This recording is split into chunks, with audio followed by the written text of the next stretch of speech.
এই শোন, যাবি? এক রাতের জন্য পুরো 20,000 টাকা দেব। তুই কি করবি? তাছাড়া মেয়েদের উপরে আমার কোনো ইন্টারেস্ট নেই। এখানে আমি আমার জন্য আসিনি, আমি এসেছি আমার বরের জন্য। কেন? তুই তোর বরকে কি খুশি করতে পারিস না যে আমাকে ডাকছিস? তোর যতটুকু বলছি তুই ততটুকুই কর, তোর তো টাকা দরকার তাই না? কথা তুই ঠিকই বলেছিস।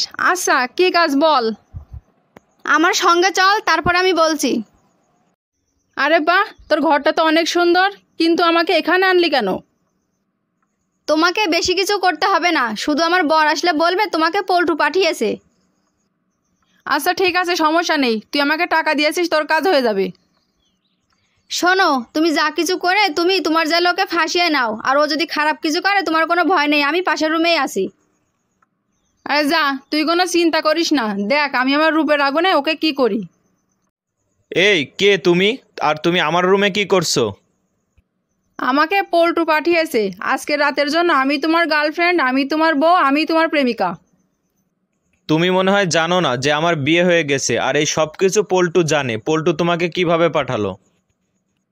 সেটা তো আমিও জানি, কিন্তু তোমার বউ তো আজকে বাড়িতে নেই, আর আমাকে দেখে কি তোমার পছন্দ হয় না?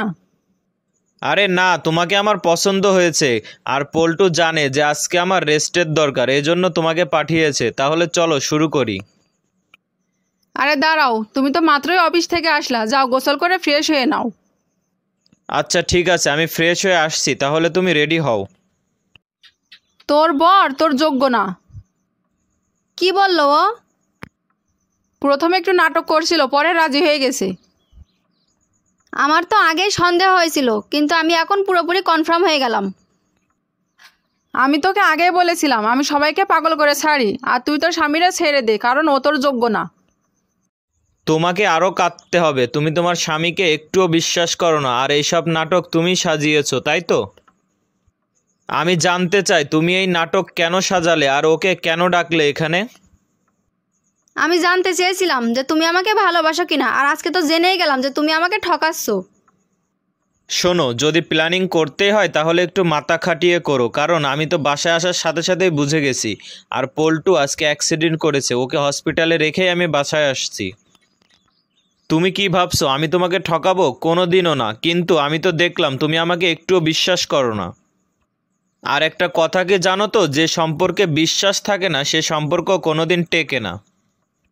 আর তুমি এভাবে কেন থাকবা? তুমি যদি চাও আমি তোমাকে ডিভোর্স দিয়ে দিব, কোনো সমস্যা নাই। আর আমি যখন বাহিরে যাই না, তখন আমি কাজের জন্যই যাই, কারণ আমি চাই আমরা ভবিষ্যতের জন্য একসাথে ভালো থাকতে পারি। দেখো, আমার ভুল হয়ে গেছে, আমাকে মাফ করে দাও। আমি বুঝতে পারিনি, আর এটা বুঝে গেছি যে তুমি আমাকে অনেক ভালোবাসো। স্বামী স্ত্রীর সম্পর্কটা না একটা বিশ্বাসের উপরে থাকে, আর সেই বিশ্বাসটা যদি না থাকে তাহলে কিছুই হয় না। আজকের গল্পটা কেমন লাগলো কমেন্ট করে জানাবে। নেক্সট ভিডিও নিয়ে আসতেছি, সে পর্যন্ত ভালো থাকবে।